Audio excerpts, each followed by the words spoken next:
A report from the UK shows white British people will soon be outnumbered by Muslim migrants in the city of Birmingham. One America's Pearson Sharp explains how the reversal in population has also brought with it a wave of violent crime. This is Birmingham in the 1960s, a quaint little city in central England full of farmland, churches, and a bustling city center that enjoyed a very low crime rate and picturesque, historic streets. Flash forward a few decades.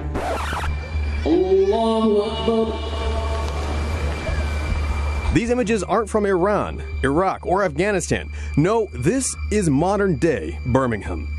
A new report shows native Britons are on their way to becoming a minority in their own homeland.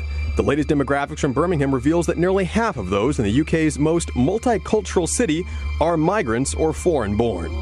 Experts say that white Brits will soon be outnumbered as the city continues to swell with residents from Africa and the Middle East.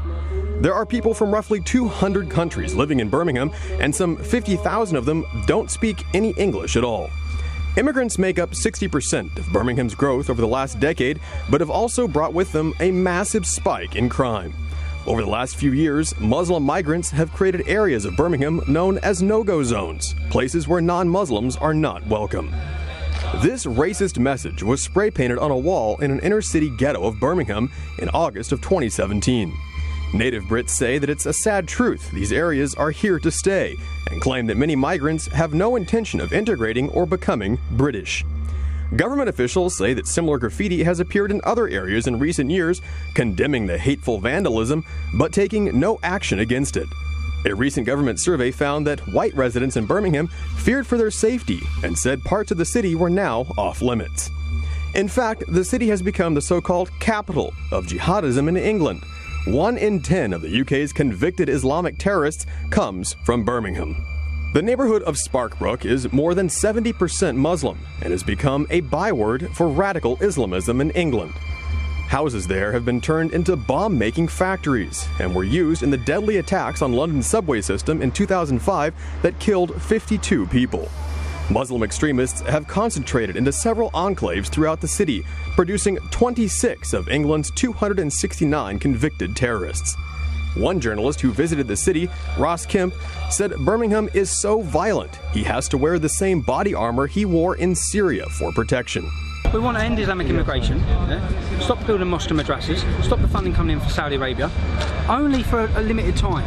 When Islam has sorted itself out in this country and across Europe, when it's reformed to fit in with Western democracy and freedom, when that's happened, then start building mosques again, but you're just adding to a problem. Yet despite extensive evidence, Birmingham's government is turning a blind eye to the problem, instead calling the city a symbol of multiculturalism. Local leaders admit they're afraid of being called racist, and so they actively avoid getting involved in the city's growing jihadist movement. However, other politicians warn the Liberal City Council won't go after the immigrants because most Muslims vote for the Liberal Party. Local Christians and churches have been crowded out as well, with one main street, Ladypool Road, now home to over 22 mosques.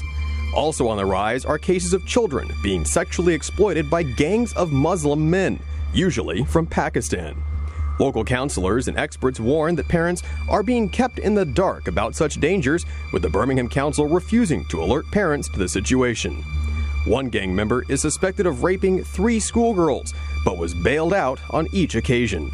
14 other gang members were also arrested in November for sexually assaulting underage girls. And in case some claim this problem is just limited to Birmingham, London, which has also seen a surge in immigration from Africa and the Middle East, just reported a 20% spike in cases of rape.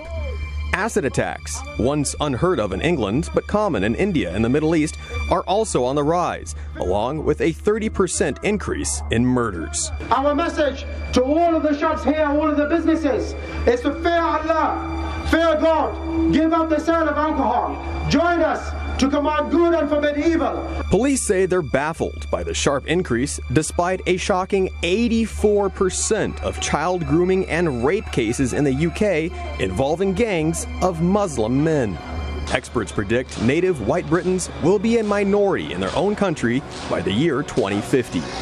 But far from a multicultural paradise, British cities like Birmingham and London show that this kind of unchecked immigration simply fuels conflict, as migrants refuse to integrate and radical Islam takes hold.